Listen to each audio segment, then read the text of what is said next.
আগমনকালের চতুর্থ সপ্তাহ বুধবার।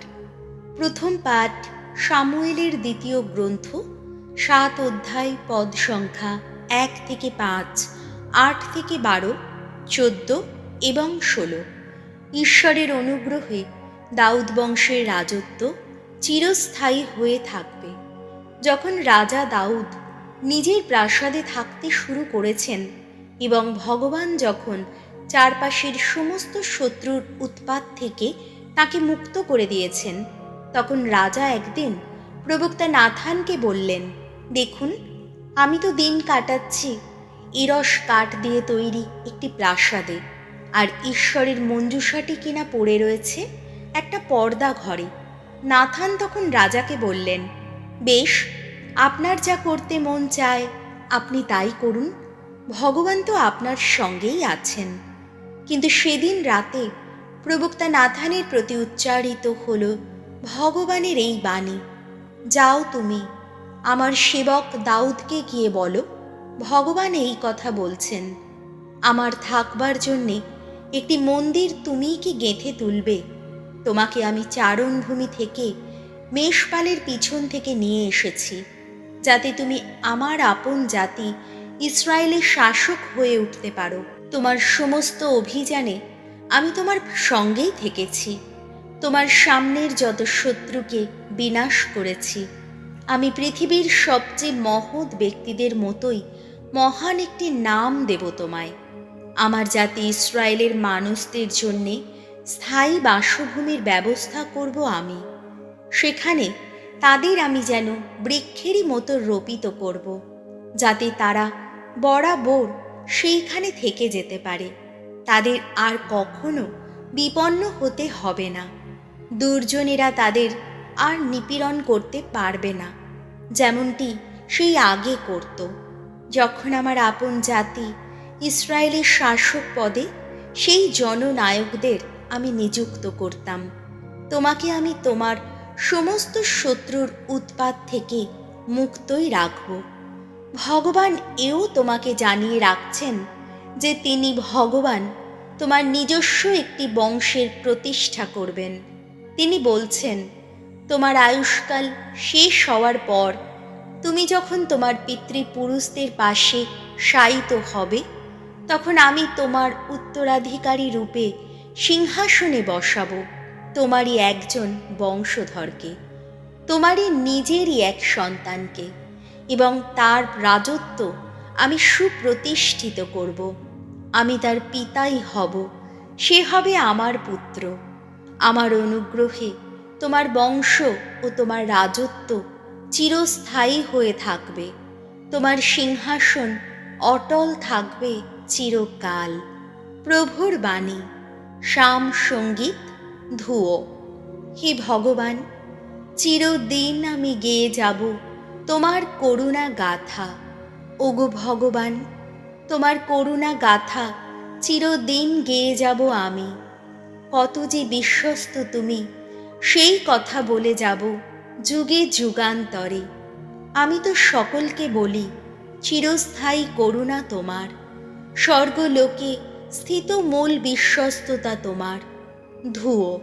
হে ভগবান, চিরদিন আমি গেয়ে যাব তোমার করুণা গাথা। যে আমার মনোনীত জন, নিজেকে বেঁধেছি আমি তার সঙ্গে সন্ধির বাঁধনে। আমার সেবকজন দাউদকে শপথ করেই বলেছি আমি, তোমার বংশকে আমি চিরস্থায়ী করে তুলব, যুগে যুগে সুস্থিত রাখব তোমার রাজ সিংহাসন। ধুয়ো। হে ভগবান, চিরদিন আমি গেয়ে যাব তোমার করুণা গাথা। সে আমাকে ডাক দিয়ে বলবে সেদিন, আমার পিতা তো তুমি, আমার ঈশ্বর তুমি, ত্রাণ শৈল তুমি। তার প্রতি সদা জাগ্রত থাকবে আমার করুণা, তার সঙ্গে অটুট থাকবে সেই মহাসন্ধি আমার। ধুয়ো। হে ভগবান, চিরদিন আমি গেয়ে যাব তোমার করুণা গাথা। বাণী বন্দনা। জয় জয় প্রভুর জয়। ওগো প্রভাতের তারা, চিরজ্যোতির প্রভা, ওগো ন্যায়ের সূর্য, এসো তুমি, এসো। যারা পড়ে আছে অন্ধকারে, আছে মৃত্যুর ছায়ায়, তাদের ওপর জ্বালাও তোমার আলো। জয় জয়, প্রভুর জয়। লুক রচিত মঙ্গল সমাচার, 1 অধ্যায়, পদ সংখ্যা 67 থেকে 79।